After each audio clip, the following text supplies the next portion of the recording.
Hi everyone, compliments of the day. So in my last video, I tried to give a clear distinction between an ordinary employee and an extraordinary employee.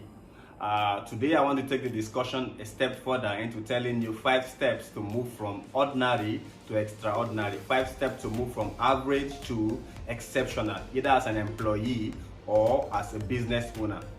Step number 1. Understand the assignment, understand the expectation, understand the goal, because you cannot achieve goals you do not understand. You cannot hit targets you do not understand.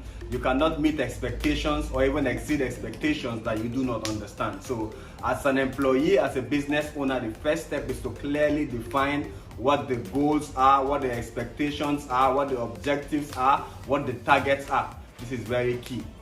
Step number 2, evaluate the requirements. So by this I mean, now in step number 1, you have defined what the goals are, what the expectations are, what the objectives are, what the targets are. So to meet these targets, to meet these goals, to meet these objectives, what requirements do I need to have? What resources do I need to have? What skill set do I need to have, and so on. And one quick way to do this is to engage with people who have been there and done that before. So what it means is that for every target, for every goal, for every expectation, there is always that one person who has had those targets before, who has had those goals before, who has had those expectations before, and who has achieved those goals and those expectations. So the quickest way is to engage the individuals like this and understand what the requirements are.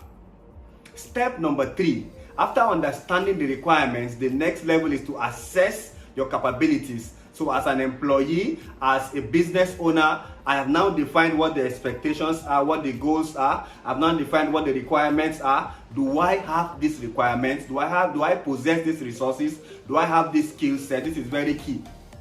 Do I have emotional intelligence? Do I have analytical capabilities? Do I have effective communication? So you need to define what these skill sets are and now check yourself to see whether you have these capabilities. And one thing that will happen after you have done this assessment is that you are going to come out with what is called the gaps. So in these gaps, what we're trying to say is that you're going to see what the skill gaps are, what the resources gaps are, and so on. Now this takes us to step number 4. In step number 4, you make effort to close the gaps. Now you've defined what the gaps are, you take conscious steps to closing the gaps. If there are skill gaps, you take conscious steps to closing the gaps, either by attending trainings, by taking certification courses, by shadowing an individual, by going for mentorship, by going for coaching, as the case may be. Then number 5 step, which is the final step, is to begin to perform. Because after you've defined the targets, after you define the requirements, after you've done a capability assessment, after you've closed the gaps, the next step is to what? Begin to perform.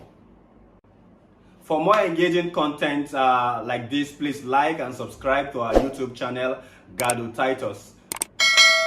See you next time.